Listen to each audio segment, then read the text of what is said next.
ہے. اس وقت اگر تو اپنی جوانی کی حفاظت کرتا ہے, اللہ کا حق ادا کرتا ہے, لوگوں کو فائدہ پہنچاتا ہے, تب کمال کی بات ہے. ورنہ بڑھاپے میں جب خبر پیر میں لٹک جاتے ہیں تب اگر تو گناہوں سے بچا ہے تو کیا کمال کی بات ہے. بڑھاپے میں تو بوڑھا بھوسٹ بھیڑیا ایک کونے اور کنارے میں متقی اور پرہیزگار بن کے بیٹھ جاتا ہے. نعرہ تکبیر، نعرہ تکبیر، نعرہ رسالت، نعرہ رسالت. حضرت مفتی صاحب کیونکہ اس کے اندر طاقت ہی نہ رہی, ہمت ہی نہ رہی, شکار کرنے کی ہمت ہی نہ رہی. اب اگر وہ کونے میں بیٹھ گیا تو کیا کمال ہوا, کیا کمال. موقع آپ کو گناہوں کا مل رہا ہو, اس وقت آپ گناہوں کو چھوڑ دے, اللہ سے ڈر کر گناہوں سے باز رہے. یہ ہے تقویٰ, یہ ہے متقی اور پرہیزگار. اللہ کے حکم کی خاطر رمضان کے اندر جائز چیزوں کو چھوڑ دیتے ہو, یہ ہے تقویٰ. جب اللہ کی وجہ سے کھانا پینا جو جائز ہے اس کو تم نے چھوڑ دیا تو اللہ کے حکم کی خاطر جو 12 مہینے کا روزہ ہے وہ کیوں نہیں رکھتے. جھوٹ کا روزہ رکھو, غیبت کا روزہ رکھو, حرام خوری کا روزہ رکھو, بدکاری کا روزہ رکھو.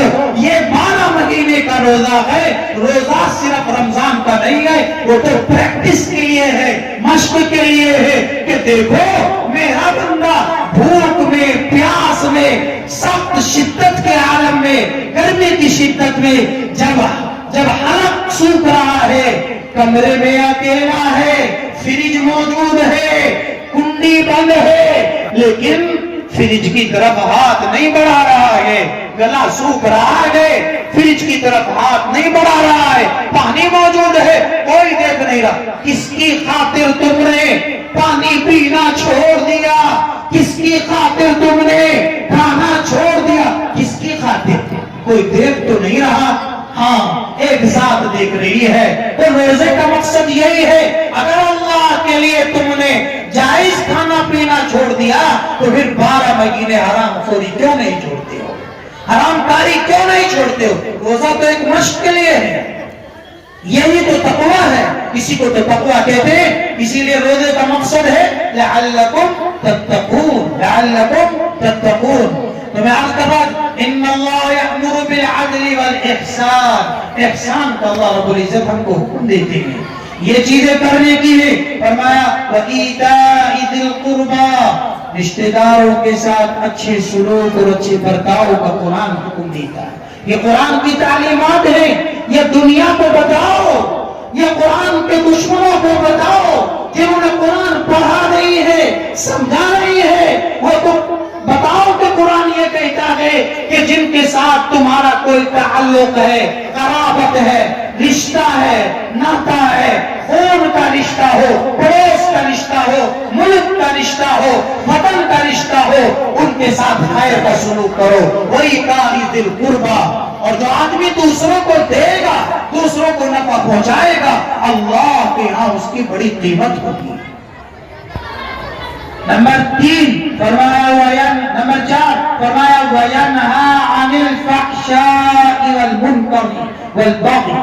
یہ 3 الگ الگ لفظ ہیں. اب ان کی ساری تفصیلات میں جان نہیں جا پاؤں گا کیونکہ وقت بہت کم ہے. 8 بجا چاہتا ہے, 1.5 گھنٹہ صرف تقریباً پونے 2 گھنٹے آپ کے جلسے میں باتیں ہیں. بہت سے مہمانان کرام جن کے اصل مواعظ اور بیانات ہوں گے. بندہ تو ماحول کو گرمانے کے لیے ایسے چھوٹی چھوٹی لکڑیاں پہلے چولہے میں ڈال دیتے ہیں نا, پھر اس کے بعد بڑا بھار جھونکتے ہیں, بڑے بڑے لکڑ آتے ہیں, کوئی چھوٹی لکڑیاں آگ جلدی جلا دیتی. میں تو اس لیے حاضر ہو گیا تو تاکہ ماحول بن جائے, آپ سننے والے بن جائیں, آنے والے مہمان کو آپ دل جمعی کے ساتھ سن سکیں, اس لیے میں حاضر ہو گیا. فرمایا وَيَنْهَا عَنِ الْفَحْشَاءِ وَالْمُنْكَرِ وَالْبَغْيِ, اللہ تم کو روکتا ہے, اللہ تم کو روکتا ہے. کاہے سے؟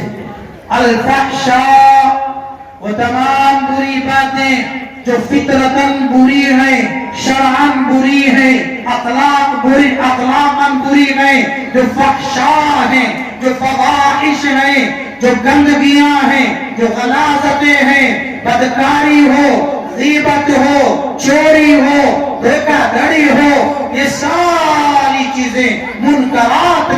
اور فحشاء میں آتی ہیں، اور فرمایا والبغی، اور تم کو دوسروں پر کسی بھی طرح کی زیادتی کرنے سے، کسی بھی طرح کا ظلم کرنے سے اللہ تم کو روکتے ہیں، برائیوں سے روکتے ہیں۔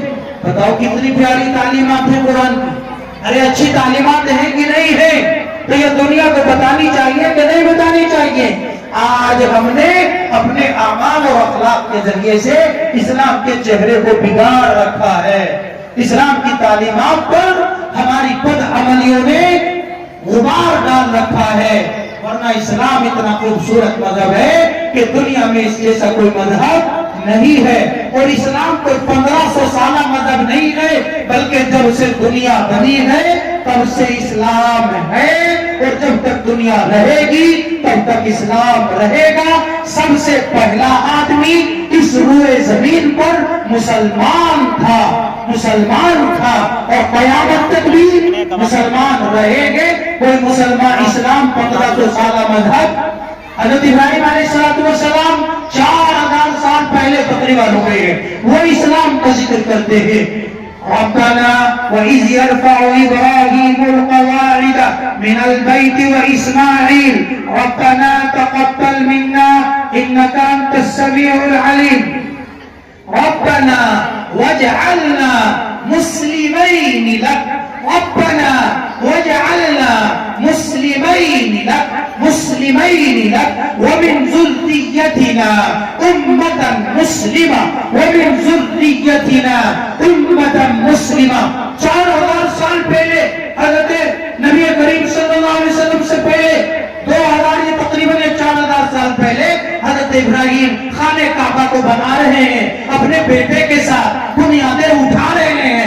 بیٹا اسماعیل ساتھ میں گئے، پتھر لا کر دیرا لاگے، حضرت ابراہیم چنائی کر رہے گئے اور دعا مانگتے جاتے ہیں، اے اللہ ہم دونوں کو بھی مسلمان بنا لے اور ہماری آنے والی نسلوں کو بھی مسلمان بنا دے۔ وَمِن ذُرِّيَّتِنَا أُمَّةً مُسْلِمَةً لَكَ۔ حضرت یعقوب علیہ السلام اپنے 12 بیٹوں کو لے کر بیٹھے، وَوَصَّىٰ بِهَا إِبْرَاهِيمُ بَنِيهِ وَيَعْقُوبُ يَا بَنِيَّ إِنَّ اللَّهَ اصْطَفَىٰ لَكُمُ الدِّينَ فَلَا تَمُوتُنَّ إِلَّا وَأَنْتُمْ مُسْلِمُونَ۔ حضرت ابراہیم، حضرت یعقوب ہزاروں سال پہلے اپنی نسلوں کو وصیت کر کے جاتے گئے، مسلمان بن کر مرنا، ایسا نہ ہو کہ تم مرو مسلمان نہ۔ اسلام کسے کہتے ہیں؟ اسلام کہتے ہیں اس دنیا بنانے والے کے سامنے اپنے آپ کو سرنڈر کر دینا، جھکا دینا، اپنے آپ کو جو ہے سرنڈر کر دینا، سر نہادن بطاعت کا نام اسلام ہے۔ اللہ کے لیے اپنے آپ کو جھکا دو، یہی تو اسلام ہے۔ نبی پاک صلی اللہ علیہ وسلم کے طریقے کے اوپر جو ہے اپنے آپ کو پابند کر دو، اسی کا نام اسلام ہے۔ کہ اب میں اپنی بات ختم کرتا ہوں کہ محمد سے وفا تو نے تو ہم تیرے ہیں۔ اللہ کا اعلان سنو، اقبال کی زبان سے اللہ کا اعلان سنو کہ محمد سے وفا تو نے تو ہم تیرے ہیں، کہ محمد سے وفا تو نے تو ہم تیرے ہیں۔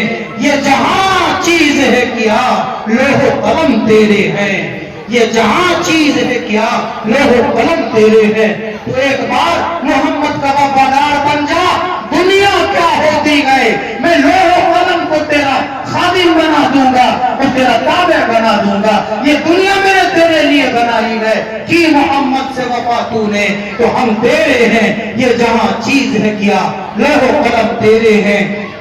اور قوت عشق سے ہر پست کو بالا کر دے، قوت عشق سے ہر پست کو بالا کر دے، زمانے میں نام محمد سے اجالا کر